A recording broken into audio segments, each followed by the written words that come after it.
Herkese merhabalar, ben Huri. Huri Metek Mutfak'ta mutfağıma hoş geldiniz.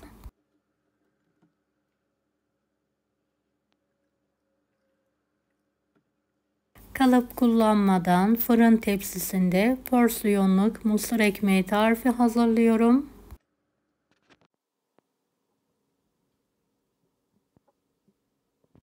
İki yemek kaşığı un, 7 su bardağı mısır unu,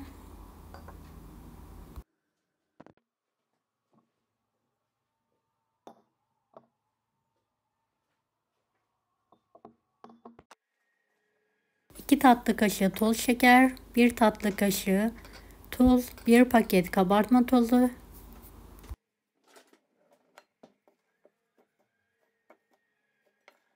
tüm kuruları karıştıralım.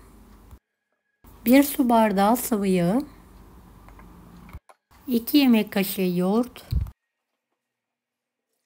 toplamda 2,5-3 su bardağına yakın su kullandım. Suyu unun kalitesine göre ilave edebilirsiniz.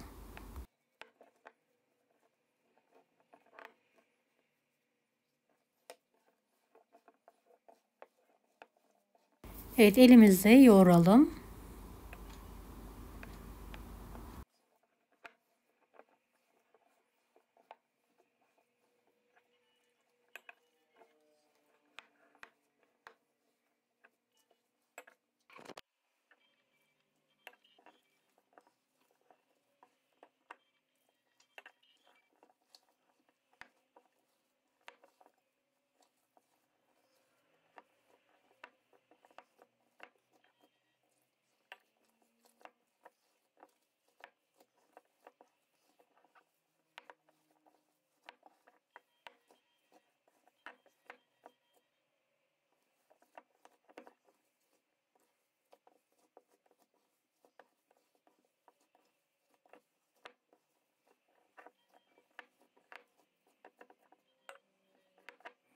Evet, kıvamı bu şekilde olmalı.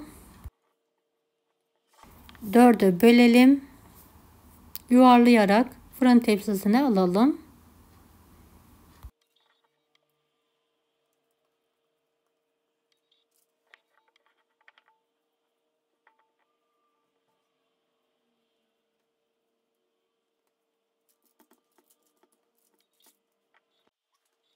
Hamur kartıyla da üzerine kesikler atıyorum.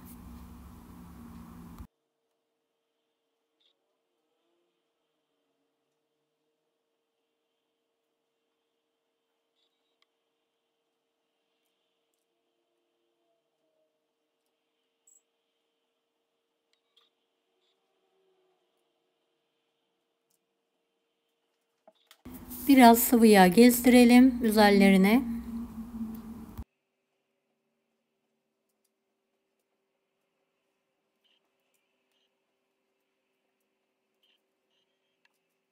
...170 dereceli fanlı fırında üzeri nar gibi kızarana kadar pişirmeye bırakalım.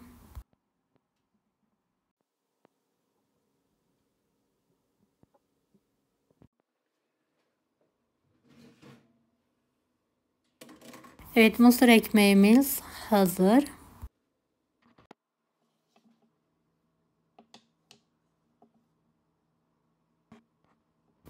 Şöyle servis tabağına alarak sizlere yakından göstermek istiyorum.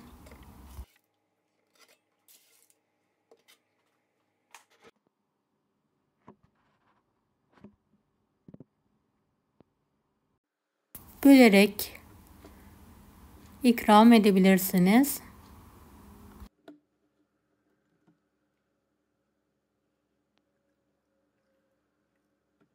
Deneyecek olan herkese şimdiden kolaylıklar dilerim. Kanalıma ücretsiz abone olmayı unutmayın. Bir dahaki videolarda görüşmek üzere. Allah'a emanet olun. Hoşça kalın.